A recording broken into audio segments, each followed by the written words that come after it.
자, 그럼 계속 이어서 보겠습니다. 지난 시간에 우리가 그 M&M인가요? 숫자 주별로 하장하는 거 그런 내용을 봤었고요. 이 상태에서 앞에 파이스팍을 여시고요. 파이스팍 스칼라니까 스칼라 일단 나올게요. 스칼라도 같이 볼까 생각을 했는데 우선 파이스팍을 먼저 좀 익숙해지고 나서 보는 게 좋을 것 같습니다. 파이스팍이 어디 있었나?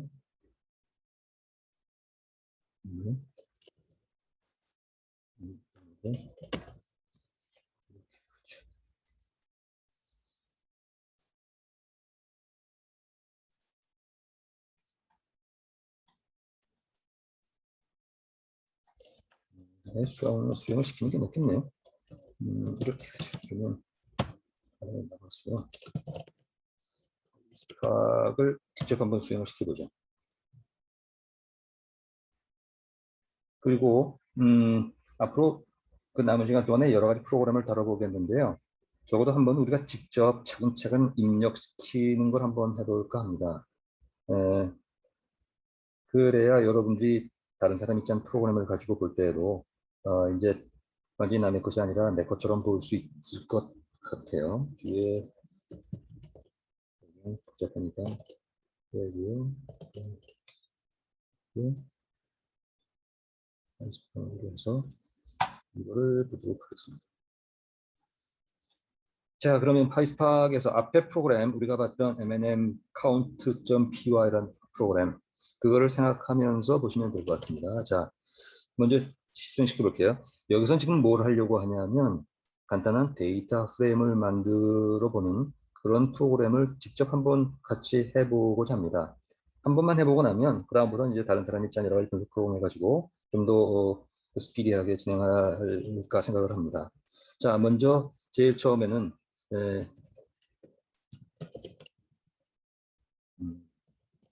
SQL 파크 세션을 임포트 해 주시고요.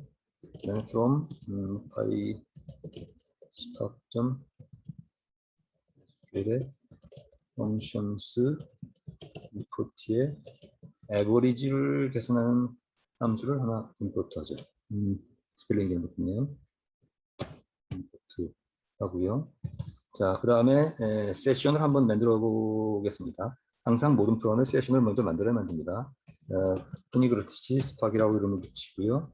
그 다음에 체이닝으로 나아가니까 보통 이렇게 괄호를 넣는 경우가 있지만 반드시 그게 필요한 건 아닙니다. 스팍 세션 점 앞뒤로 스팍 세션 가져왔으니까요. 빌더 점 name 그 다음에 my 프로그램 뭐 어떤 이름이 상관이 없습니다. 점 get or create 하고 마무리. 스팍 세션에서 세션은 이렇게 되고요. 자, 그 다음에 이거는 데이터 프레임을 만들어 보죠.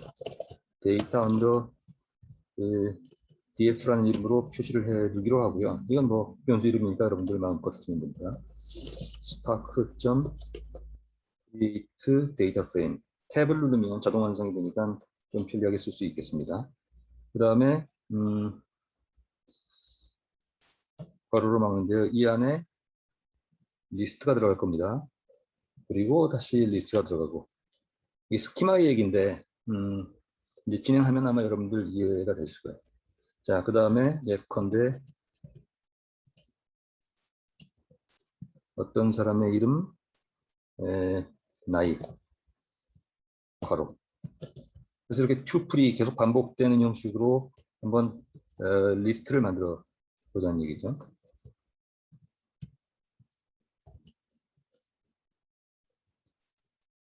괄호. 또 뭐 이름은 상관없습니다. 생각나는 대로 지금 쓰시면 돼요. 우리 지금 예제 데이터를 만드는 거니까. 그 다음에 이 정도로 하고요. 그다음에 근데 여기다가 하나 더 해볼까요?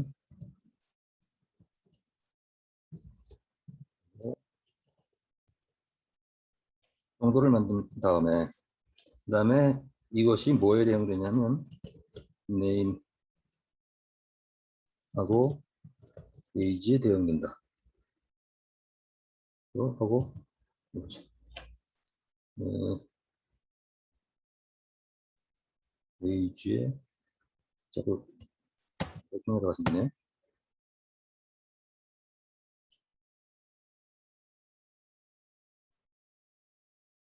자, 그래서 데이터 df가 만들어졌습니다. 데이터 언더 df를 보면 데이터 프레임 만들어진 걸 볼 수 있습니다. name과 age로 뒤에 붙인 지금 create 데이터 프레임에 지금 두 개의 리스트가 들어갔는데요. 앞에는 데이터 아이템의 리스트가 들어갔고 뒤에는 스키마의 리스트가 들어갔습니다.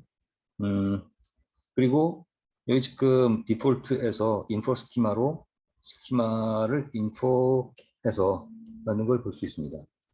그 다음에 에버리지를 계산하는 걸 한번 만들어 보죠. agdf라고 이름을 붙이고요. 앞에서 봤던 데이터 언더 df 점 그룹 by 하고 name을 그룹 by 하고 점 age에 앞에 우리가 임포트했던 average 함수를 넣고 age의 average를 계산해 달라. 그러고 적용시켜 보죠.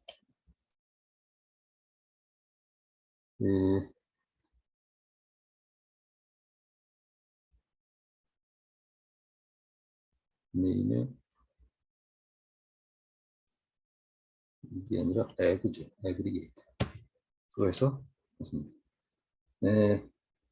제가 나중에 끝난 다음에는 이 소스 코드를 일단 파일로 올려 놓을게요. 저 스펠링 에러 생기지만 어쨌든 같이 해보는 게 중요하다고 생각됩니다. avg 언더 df 네, show를 보면 끊임없이 스펠링 에러가 생기네요.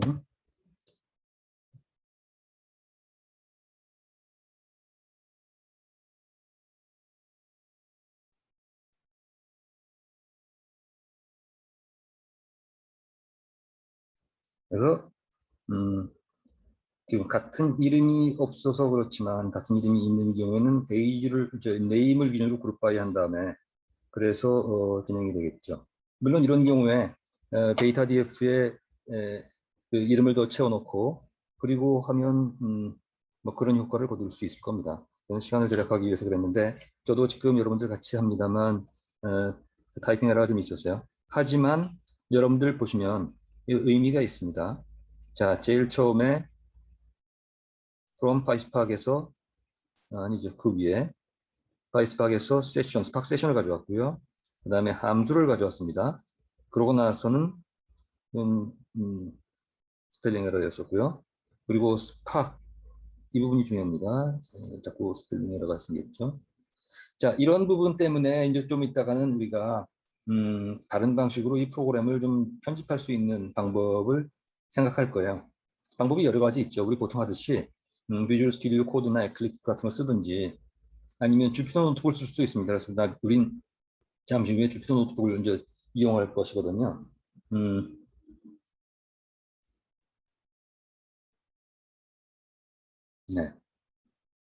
네. 어쨌든 스팍 세션을 만들었고요. 그 다음에 이것도 스펠링으로 하겠었네요. 이 부분입니다. 그 다음에 데이터 프레임을 만들었어요.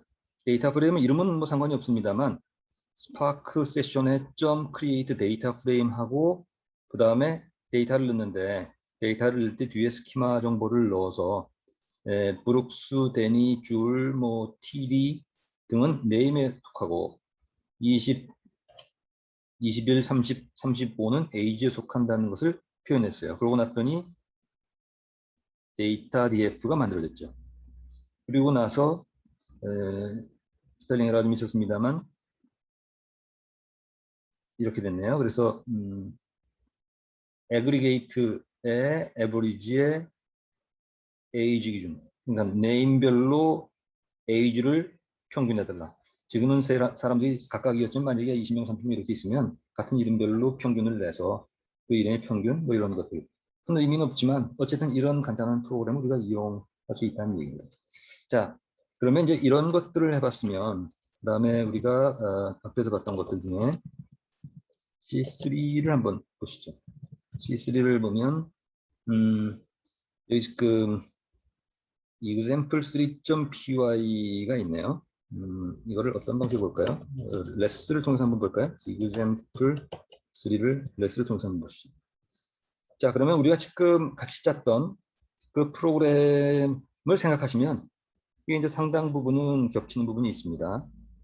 그걸 같이 보시자는 의미에서 지금 진행하고 있습니다. 자, from PySpark.sql types의 import. 그래서 여러 타입을 우리가 이용할 수 있도록 타입 모듈을 지금 임포트 했어요. 그 다음에 앞에서 봤던 것처럼 우리가 PySpark.sql에서 Spark 세션을 임포트 했고요. 펑션에서 앞에서는 average 함수를 이용했지만 지금은 모든 함수를 다 가져와라 라고 했고요.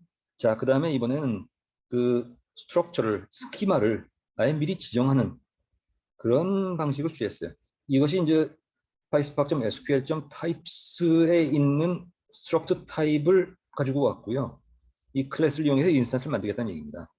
그래서 struct 타입에 필드별로는 여러분들 혹시 데이터베이스에 create 테이블 하셨으면 create 테이블에 근데 id, int, 뭡니까?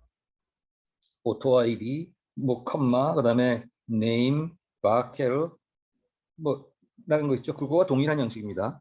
스키마를 만들겠다. 스트럭트 타입의 필드별로는 id는 인티저 타입이고 false, 스트럭트 필드에, first에 이런 것들이요. 자, 이런 것들은 지금 갑자기 나오긴 했지만 윈도우에 이지만 이게 아마 보기가 더 편하실 것 같아요, 여러분들. 스트럭트 타입.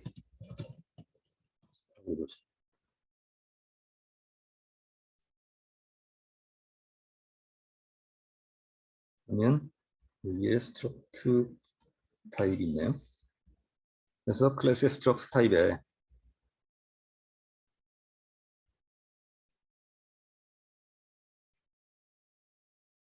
매뉴얼 정보가 있습니다. 그래서 쓸 수 있는 것들이요. 스태틱 메소드나 인스턴스 메소드 등등.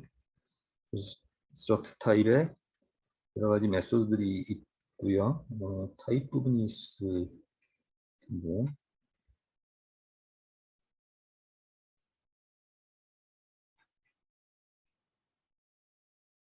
스트럭트 타입에 메소드를 여러 가지 있을 수 있고 그 중에 우리는 스트럭트 타입 안에 스트럭트 필드를 넣었어요. 다시 한번 읽어보죠. 이제 이겁니다. 네. 자, 이거고 스트럭트 타입 스트럭트 필드를 보죠. 여기 스파크의 example도 마찬가지입니다만 한번 볼까요?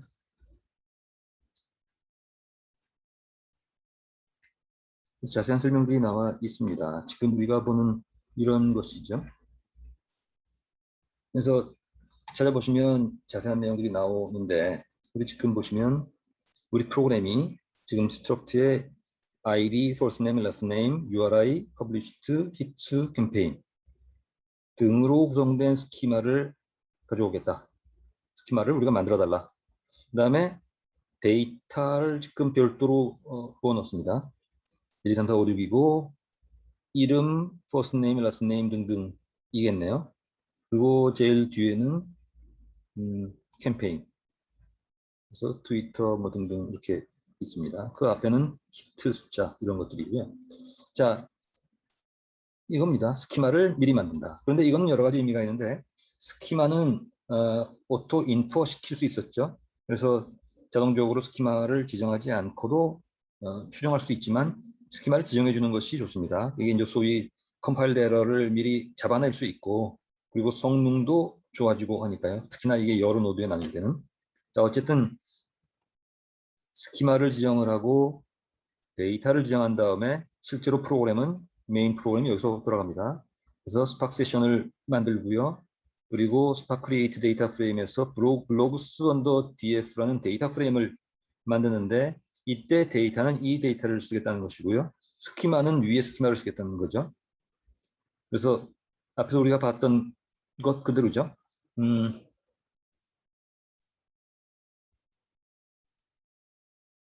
앞에서 여기서 우리가 봤을 때도 마찬가지였습니다. create 어디 있었나요? create 데이터 프레임에 데이터 리스트가 있었고 그다음에 스키마를 정하는 리스트가 있고 지금 그 얘기입니다. 다시요. 프로그램이 네. 그래서 데이터 프레임을 만들고 그다음에 그거를 보여달라. 그다음에 한 줄 띄고 printf 블록스 df의 스키마를 보여달라. 그다음에 select에서 select를 하는데 select 할 때 그냥 쓸 수도 있지만 여기에 EXPR을 쓰면 EXPR은 파이썬도 EXPR이 있죠. 그래서 실제로 수식 연산을 시킬 수가 있습니다. 히트스를 2배로 해서 보여달라. 그다음에 컬럼의 값을 가져와서 2배로 곱해달라. 셀렉트에서 보여달라. 그리고 나서 여기 이런 익스프레션을 줬네요. 히트가 1000개 이상인 것들만 골라서 컬럼을 만들어달라. 그리고 보여달라. 입니다. 자, 그래서 이런 것이고요. 이것들은 어떻게 됩니까? 우리가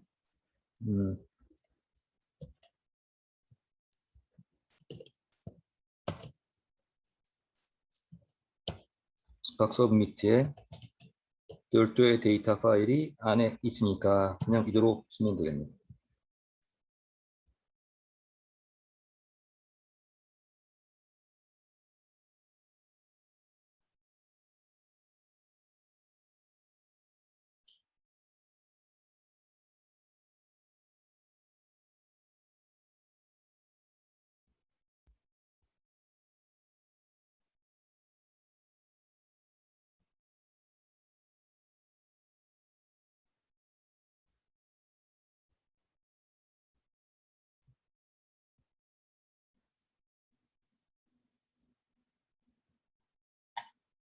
그래서 결과가 나왔네요. 그죠? 앞에 나온 것처럼 전체를 보여달라. 그 다음에 스키마를 보여달라. 그리고 히트 숫자는 2배씩 해서 보여달라. 탑 2개요. 2줄. 그 다음에 일정 조건 이상인 것이네만 보여달라. 등으로 결과가 나왔죠. 자, 지금 앞에서 본 프로그램 우리가 일일이 짜면서 스펠링 에러를 겪으면서 짰던 프로그램하고 지금 프로그램하고 우리가 지금 벌써 스파 프로그램을 파이썬으로 한 서너 개를 봤습니다. 그러면서 일정한 그 공통 규격이 있는 것을 이해하실 거예요. 자, 이제 그것만 염두에 두시면 여러 가지로 이제 그 활용해서 우리가 좀 진전을 시켜나갈 수 있을 겁니다.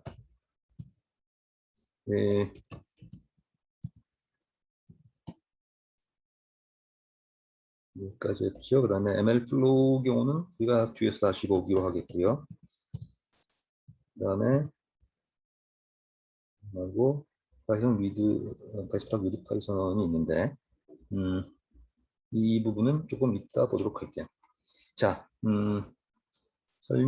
이 실습 부분을 잠깐 마치고 그것만 염두에 두시기 바랍니다. 그리고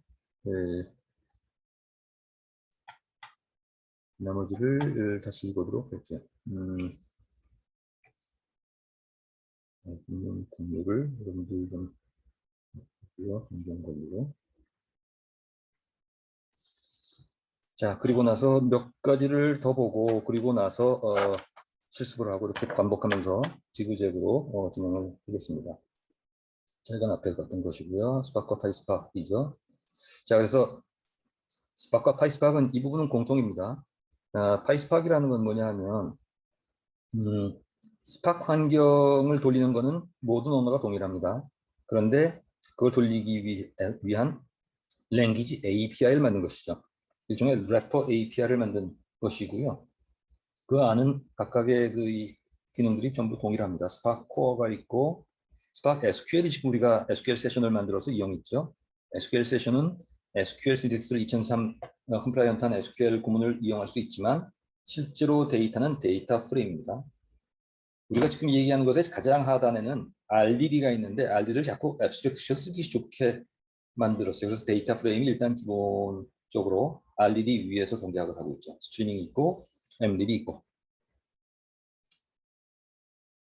자, 그 다음에 몇 개의 부연 설명이 있는데 한번 보시죠. 스파크 SQL과 데이터 프레임은 스트럭처드 데이터 처리를 위한 것이다. 그리고 데이터 프레임과 쿼리 엔진으로 구성되어 있다. 스트리밍 솔루션, 그 다음에 엠립, 스파크와. 자, 그리고 이것들을 보면 지금 이 부분이요. 잠깐만요.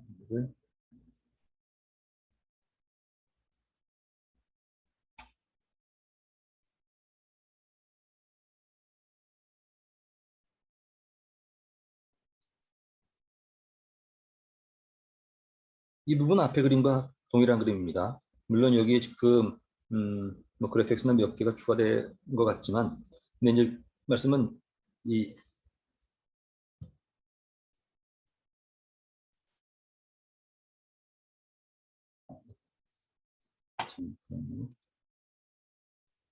컴퓨터 네,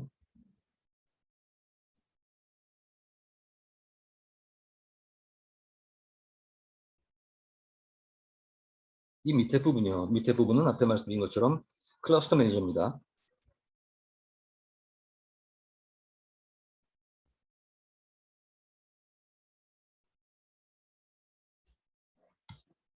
네, 그래서 여러 가지를 선택적으로 쓸 수 있다는. 그래서 하이브에 대해서는 우리가 뒷부분에서는 아마 하이브를 연결해서 사용하겠지만 그렇지 못할 경우에도 상당히 중요한 요소이기 때문에 조금 살펴볼 필요가 있습니다. 뭐 앞서도 얘기한 바가 있습니다만 스팍이라는 게 스택 구조이죠. 요즘 대부분들 스택 구조를 가집니다. 스택이라는 게 이렇게 하나씩 쌓아 나가는 것이죠. 그래서 스팍의 코어 모듈이 있고요. 그 위에 여러 개의 스택들이 있는데 그 중에 이제 스팍 SQL이라는 걸 쓸 수 있죠. 말씀드렸다시피 스펙 코어의 제일 하단에는 RDD가 있고 RDD 위에서 데이터 프레임이 형성됩니다. 테이블 구조로. 그리고 그것들을 스파크 SQL이 SQL 문형식으로 이용할 수 있도록 점점 스파크 SQL의 비중이 커지고 있는 상태이죠. 이 부분이 스파크 플랫폼이라면 지금 이 부분은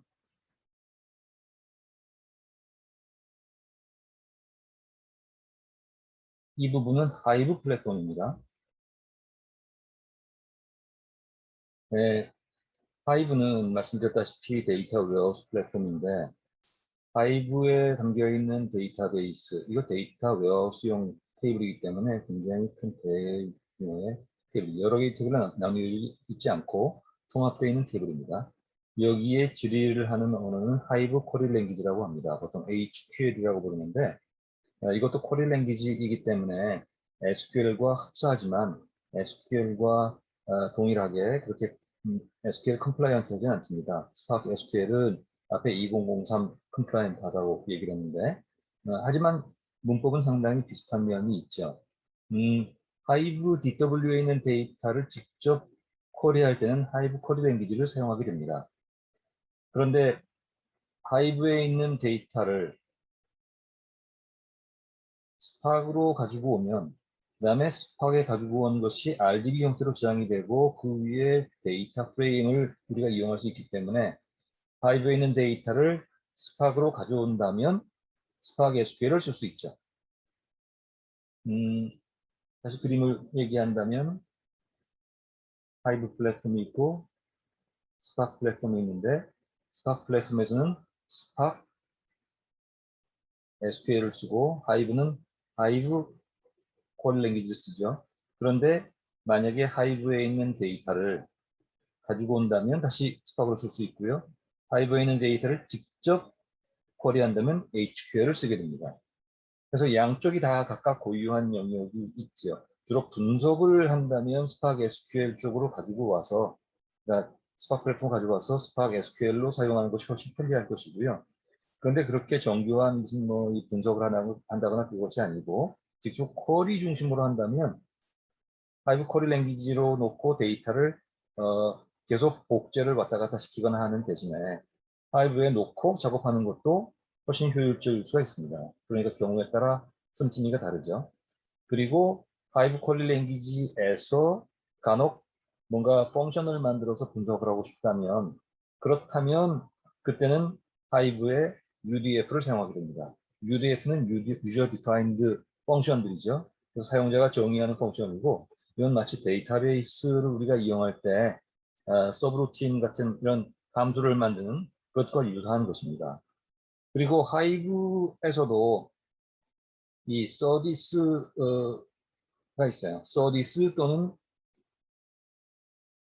서디라고 부릅니다만 이거는 시리얼라이제이션 및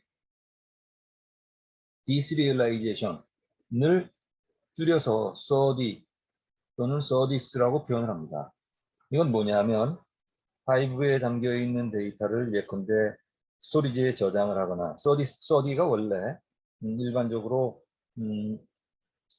그 저장하기 위해서 또는 네트워크상으로 통신 전송을 하기 위해서 그래서 원래 가지고 있는 데이터 고유한 포맷들이 있겠죠. 텍스트는 텍스트대로 또는 뭐 제이슨은 제이슨대로 또는 다른 바이너리는 바이너리로 그러나 서디는 나름대로 다시 고유한 자기의 바이너리 포맷으로 가져와요.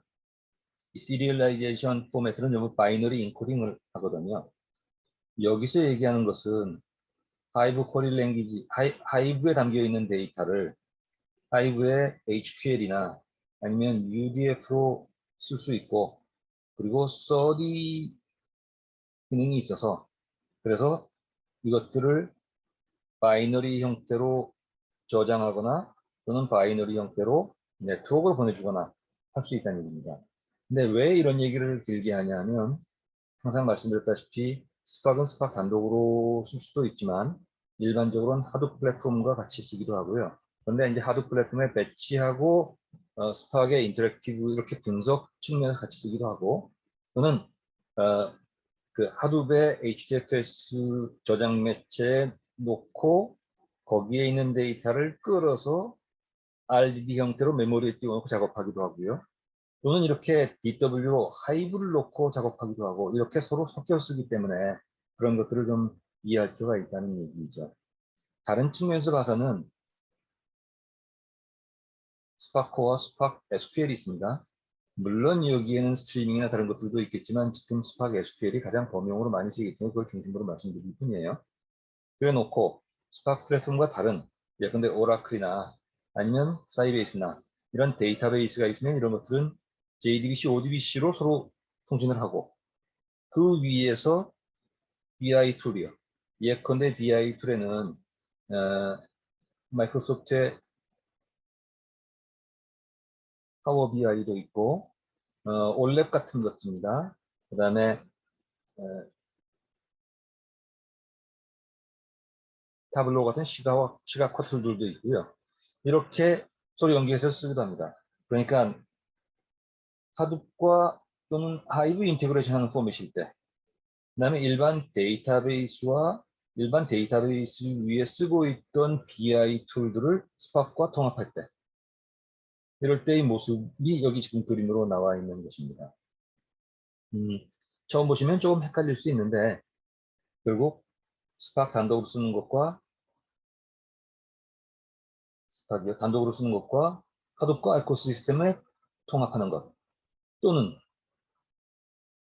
RDB 위에 BI를 툴을 쓰고 있던 빅데이터 플랫폼을 가지고 있지 않던 곳에서 기존의 레가시 시스템과 스파크를 같이 연결시키는 것, 단독형 이론 통합, 이론 통합, 이론 통합 또는 클라우드와의 통합 등등 여러 가지 형태로 통합해서 쓸 수 있다는 얘기입니다.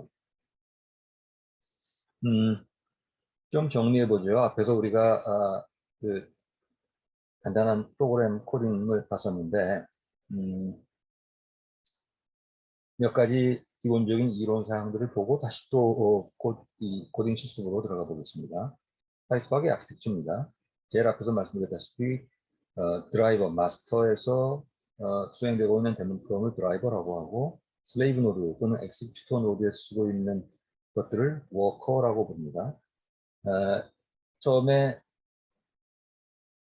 프로그램이 들어오면 프로그램을 우리가 스팍 컨텍스트를 만들었죠. 그래서 엔트리 포인트가 되고 여기서 드라이버 프로그램이 돌면서 스팍 매니저를 통해서 리소스를 관리하고 잡에 대한 것들은 직접 스팍 컨텍스트가 엔트리 포인트가 돼서 여러 개의 엑스큐터 노드에서 수행되고 있는 태스크가 여러 개 모이면 스테이지가 됩니다만 이런 것들이 이제 관리되고 있습니다. 그리고 하둡에서는 디스크 인터미디엇 코드와 인터미디엇 결과요. 중간 산출물들을 계속 디스크에 라이트했기 때문에 캐시를 쓰지 못하도록 했었어요. 그런데 이 스팍에서는 RDB 메모리, 인메모리 방식을 주로 쓰기 때문에 캐시를 적극적으로 활용하는 그런 차이가 있습니다. 여기는 지금 앞에 말씀드린 것들을 다른 측면에서 지금 또 보고 있네요. 계속 이런 말씀을 드리는 것들은 전체의 구조를 이해하십사라는 측면에서입니다. 스토리지 측면에서는 클라우드이거나 카산드라 같은 노에스큐엘이나 이런 것들을 쓰거나 아니면 하둡과 하둡 에코시스템에 있는 것들을 쓰거나 하고 그 위에서 리소스 관리하는 쪽에서는 내장되어 있는 빌트인 또는 얀 또는 메소스 이런 것들이요. 스파코어는 내장되어 있는 것들입니다. 그리고 그 위에서 실제로 프로세싱되는 애플리케이션 엑스큐션 엔진들은 스트리밍, SQL, 머신러닝, 기타의 것들이 계속 서드 파티에서 이 용도로 계속 개발되고 있는 상태이죠. 또 다른 그림으로 같은 얘기를 하고 있습니다. 클라이언트 즉 개발자가 되겠죠. 가 프로그램을 짜서 드라이브에 전달을 하면 드라이브가 클러스터 매니저를 통해서 각각의 클라이언트 노드들, 슬레이브 노드들이요. 슬레이브 노드들의 CPU와 메모리 자원 할당을 받고 그리고 드라이브 프로그램이 워커 노드에 실행 바이너리들을 넘겨서 수행되게 하고 그런 것들을 반복한다. 드라이브에 대한 얘기 앞에서 했었죠. 여러분들 앞에서 말씀드린 바와 같기 때문에 반복하지 않고 넘어가겠습니다. 스케줄링 부분이고요. 앞에서 포트 4040에서 잡에 대한 실행 결과와 경과 사항들을 계속 보여주고 있습니다. 엑시큐터와 워크노드 이런 것들이죠. 이것도 앞에서 말씀드린 바와 같습니다. 워크노드에 대한 유저 인터페이스 부분이고요. 우리가 또 진행하면서 좀 보도록 하겠습니다. 드라이버와 마스터와 클러스터 매니저. 이제 아마 여러분들 귀에 못이 박힐 정도로 반복해서 말씀드리니까 좀 이해가 쉽지 않을까 생각이 돼요. 야안을 통해서 움직이는 경우는 야안은 독립적으로 또 상당히 복잡한 구조를 갖고 있습니다만 일반적으로 야안을 자세하게 말씀드리진 않겠지만 대개 빅데이터 플랫폼으로 하둡을 쓰고 있던 곳에서 스팍으로 확장되는 경우는 거의 대부분 야안을 씁니다. 하둡에 야안을 쓰고 있었기 때문에 야안을 통해서 스팍을 붙이면 양쪽이 아주 자연스럽게 결합이 되거든요. 그리고 야안은 잡 스케줄러 리소스 매니저로서 여러 가지 캐패시터 스케줄링하는 그런 스케줄링 전략의 여러 가지 전략들을 함께 가지고 있습니다. 자, 그리고 스팍 마스터로서의 애플리케이션 마스터라는 것들 앞에서 잠깐 말씀드린 바가 있는데 이 애플리케이션 마스터는 리소스 매니저 마스터가 리소스 매니저에 연락을 주면 리소스 매니저라는 게 결국 얀 같은 것들이야 아니면 내장된 것들. 그러면 여기서 애플리케이션 마스터들을 띄워놓고 애플리케이션 마스터가 각각의 엑시큐트에서 수행되는 프로그램들을 관리하게 됩니다. 이런 형식이죠. 그래서 처음에 지시를 하고 그러면 리소스를 할당하고 리소스 할당이 되고 그리고 프로그램 사항들이 클라이언트에서 계속 마스터에서 이 슬레이브 노드에 계속 프로그램 수행되는 사항들을 감독하게 되죠.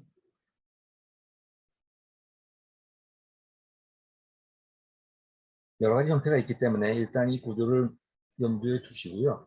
실제로 우리가 프로그램은 우리가 단독형으로 쓰기 때문에 직접 와닿지는 않지만 그러나 항상 그 개념을 염두에 두시면 진행하다가 여러 가지로 이제 디버깅을 하거나 이럴 때 도움이 될 거라고 생각합니다. 자, 로컬 모드는 지금 우리처럼 한 대에서 그냥 사용할 때입니다. 그래서 그럴 경우에는 그러면 마스터 로컬이라고 쓰거나 아니면 우리는 그냥 지금 파이스팍에서 스팍 서브미트를 쓰거나 뭐 이런 식으로 했었죠. 자, 정리해서 용어 정리를 했습니다. 다른 것들은 지금 스팍에서 프로그램을 돌릴 때 우리가 앞에서 쳤던 파이스팍의 .py로 끝나는 이런 것들이 어플리케이션들이고요. 그것들은 스팍 세션을 형성한 다음에 스팍 세션을 통해서 클래스에 전달이 됩니다. 그리고 실제로 우리가 기준으로 삼을 때는 그런 사용자 관점에서는 어플리케이션 기준이지만 스팍 관점에서는 그렇게 형성된 그 서브밋된 그 프로그램들이 수행될 때는 잡 단위로 수행이 돼요. 잡은 결국 그 병렬 처리를 위한 그런 단위이고요. 그래서 그리고 각각 이 잡 내에는 개별적인 업무 단위는 태스크이고 태스크가 모여서 스테이지로 됩니다. 이 부분들은 나중에 그 워크플로우 관리를 할 때요. 이럴 때 무슨 얘기냐면 뒤에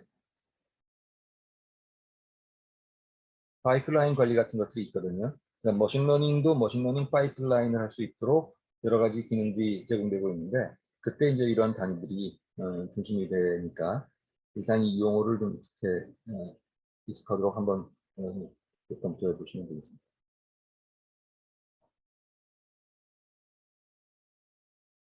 자, 이 비슷한 얘기들이기 때문에 대신에 문건들이 복잡한 문건들을 보시기 대신에 이것들을 한번 훑어봐 주시면 될 것 같아요. 애플리케이션이 드라이버를 운영하고 드라이버를 통해서 세션이 만들어지고 그러면 이 세션을 통해서 클라이언트 노드, 즉 여기 클라이언트 노드 이퀄 슬레이브 노드 이퀄 엑시큐터라고 보시면 되고요. 그 안에 태스크의 모임인 스테이지 그리고 이것들이 병렬 처리 단위에서는 잡으로 연결돼서 그래서 그 자원 할당을 해주고 하는 것이죠. 스파겟 잡입니다. 잡에 대한 얘기고 말씀드린 것처럼 다이렉티드 어사이클릭 그래프 형식으로 엑스큐션 플랜 등이 진행이 됩니다. 스테이지에 대한 얘기고요. 잡이 스테이지가 태스크 이렇게 진행이 됩니다. 그 그림이죠. 그러니까 이 단위를 알아두시면 나중에 이제 우리가 파이프라인 관리를 하거나 성능 관리 또는 이 어드민을 할 때 이 개념이 이제 이용이 될 거예요. 자, 그 다음에 염두에 두실 게 트랜스포메이션과 액션 이 두 가지입니다. 이 모든 스팍의 운영은 스팍 오퍼레이션은 스팍 오퍼레이션이라고 하면 우리가 대화식으로 명령을 주거나 아니면 프로그램을 짜서 서브밋하는 배치 방식이거나 모두가 다 우리가 이용하는 운영 작업이라고 보고요. 이 오퍼레이션은 항상 트랜스포메이션 아니면 액션 둘 중에 하나로 구성이 됩니다. 근데 트랜스폼 액션은 처음에는 좀 막연하지만 이제 사용하시다 보면 서서히 자연스럽게 느껴지실 거예요. 우선 트랜스폼은 말 그대로 스팍의 데이터 프레임을 또 다른 데이터 프레임으로 변환시키는 겁니다. 그런데 오리지널 데이터는 이뮤터블 하기 때문에 이거는 하둡이나 스팍이나 전부 기본적으로는 이뮤터블 합니다. 이뮤터블이라는 얘기는 하드베이스의 블럭이나 스팍에서 데이터 프레임이나 기본적으로 업데이트 개념이 없이 항상 무언가 변화를 주면 오리지널은 그대로 두고 변화된 새로운 것들이 만들어져요. 그렇게 변경시키고, 그러니까 무언가 작업을 하면 리드하면 리드에서 만들어지고요. 여기에 뭔가 여러 가지 명령을 주면 변경됐을 때 이렇게 변경되는 이력들, 변경되는 사항들을 트랜스폼이라고 봅니다. 그런데 주의할 점은 이거예요. 모든 트랜스폼은 레이지 이밸루에이션입니다.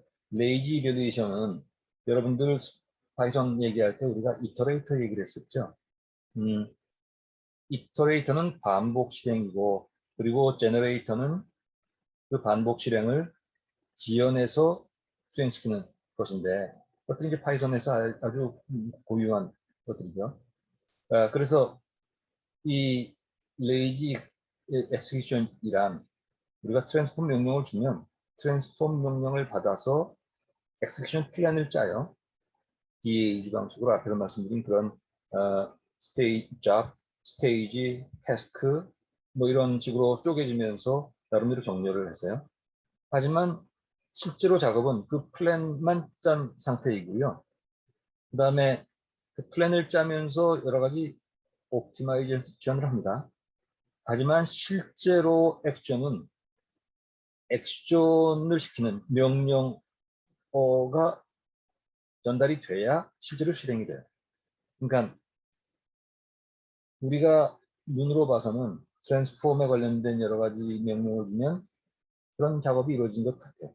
하지만 내부로 진행은 안 돼 있고 여기에 의해서 계속 엑스큐션 플랜, 실행 플랜을 짭니다. 그러다 액션 명령을 주면 그러면 그때 전체적으로 한꺼번에 실행이 되죠. 그러니까 메모리 기반이긴 하지만 데이터가 여러 노드에 나누어져 있을 때 실행 플랜을 트랜스포메이션 통해서 짜고 그리고 실제 실행은 액션에 관련된 명령.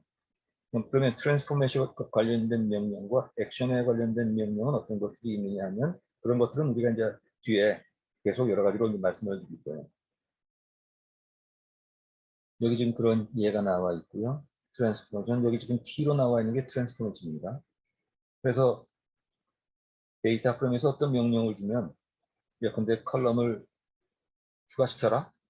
그럼 추가시키는 작업이 실제로 이루어지진 않은 상태이고요. 트랜스폼. 그러면 한번 트랜스폼 줄 때마다 새로운 이력들이 관리가 돼요. 이게 그 실행의 효율성뿐만 아니라 여러 가지 의미를 가지는데요. 앞에 제가 데이터 레이크 얘기를 할 때 카탈로그 시스템에 의거한 리니지 얘기를 했는데 혹시 기억나시는지 모르겠습니다. 똑같은 현상이 여기 이 스파크의 데이터 프레임에서도 일어나요. 즉 트랜스폼 명령 주고 그러다가 액션에 관련된 명령을 주면 이 사항들이 실행이 되죠. 이 사항들을 우리가 관리할 수 있고 나중에 필요할 경우에는 이걸 역으로 원대 복구를 할 수 있어요. 그러니까 이런 것들을 보통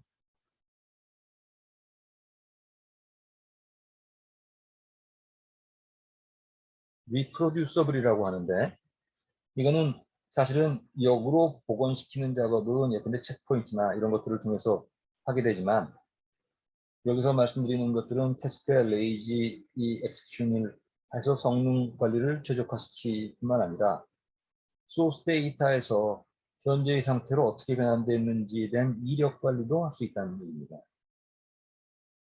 그리고 다른 한편에서 봐서는 지금 여기 이것들이 전부 앞에 다이렉티브, 어사이클릭, 그래프 말씀을 계속 드리는데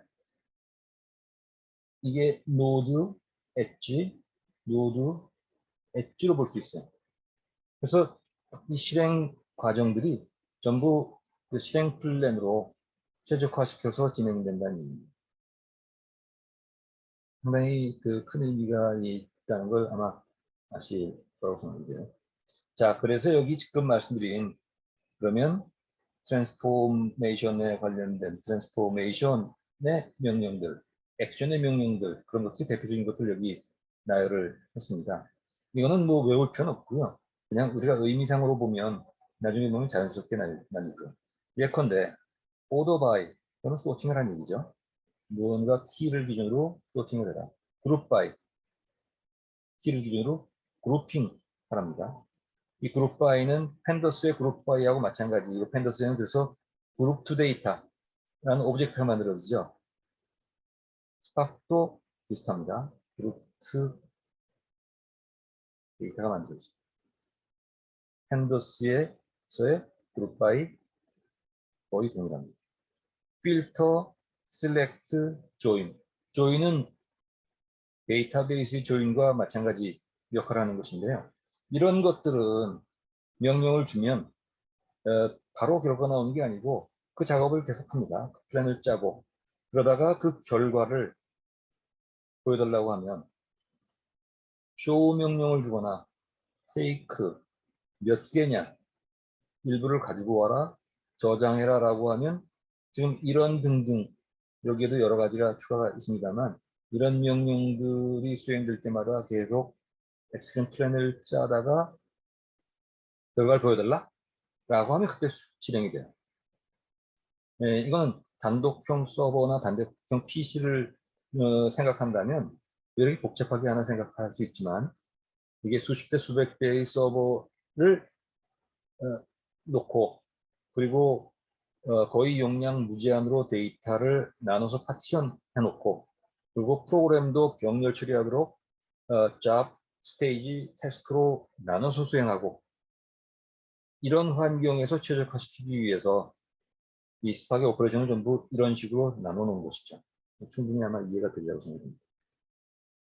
자, 그 다음에 이 경우에 트랜스포메이션에도 네로우 트랜스포메이션과 그 와이드 트랜스포메이션으로 나뉘는데요. 여기 뭐 한번 읽어보시길 바랍니다. 영문으로 써서 안 됐지만 근데 요건데 이런 겁니다. 네로우 트랜스포메이션이란 스파크 클러스터로 서버가 여러 대 있을 때 트랜스포메이션 하는 작업들이 각각 여기 파티션 데이터들이 있겠죠. 이 파티션 데이터에서 예컨대 RDD 형식으로 불려서 메모리상에 각각 올라와서 JVM에서 작업을 할 겁니다. 근데 트랜스포메이션이 동일한 서버 내에서 이루어질 때 이걸 네로우 트랜스포메이션이라고 불러요. 반면에 와이드 트랜스포메이션은 트랜스포메이션 명령을 주고 그걸 수행하는데 어쩔 수 없이 서버들 간에 계속 데이터들이 오고 가는 것 이런 것들을 와이드 트랜스포메이션이라고 봅니다. 그 좀 정형적인 것들이 있는데요. 앞에서 봤던 것들 중에 필터나 컨테인스나 이런 것들은 각각의 엑스큐터들, 각각의 슬레이브 노드에 그 메모리에 올라와 있는 데이터셋 내에서 이루어질 수 있겠죠. 당연히. 그런데 그룹 바이나 오더 바이 같은 것들은 생각해 보시면 그룹 바이 하면 이 각각 이 클라이언트 서버에 있는 클라이언트 서버 말이 이상합니다만 슬레이브 서버, 엑스큐터에 있는 작업하고 있는 메모리상에 올라와 있는 것들을 다 거쳐서 트랜스포메이션 플랜을 짜고 트랜스포메이션 작업이 이루어져야 되죠. 이런 것들을 와이드 트랜스포메이션이라고 봅니다. 오더바이 역시 마찬가지겠죠. 오더링을 하려면 각각의 노드에 있는 데이터들을 다 함께 취합해서 작업을 해야 되니까요. 뭐 그런 것들을 얘기하고 있습니다. 자, 그래서 narrow dependency와 wide dependency의 얘기고요. 대략 이렇게 해서 우선 전체의 구조, 큰 눈으로 봤을 때 어떻게 통합할 수 있느냐, 그리고 내부에서는 작업의 단위들이 어떻게 나누는지 하는 점들, job, stage, task 형식이요. 그 다음에 저장 방식은 하단에 클라우드나 아니면 HDFS 같은 것들, 하이브 같은 것들, 그 위에서 RDD, 인메모리의 RDD 파일, 이것들이 추상화된 데이터 프레임, 뭐 이런 말씀이요. 그 다음에 그, 그, 그 주로 모든 오퍼레이션들이 트랜스포메이션과 액션으로 구별돼서 잡 플랜을 짜고 실제 실행은 액션을 통해서 레이지 엑스큐션 된다는 말씀. 이렇게 해서 대략 우선 가장 기본적인 사항들은 말씀을 드렸고요. 이 다음 시간에는 이제 관련된 실습을 하는 식으로 진행을 하겠습니다.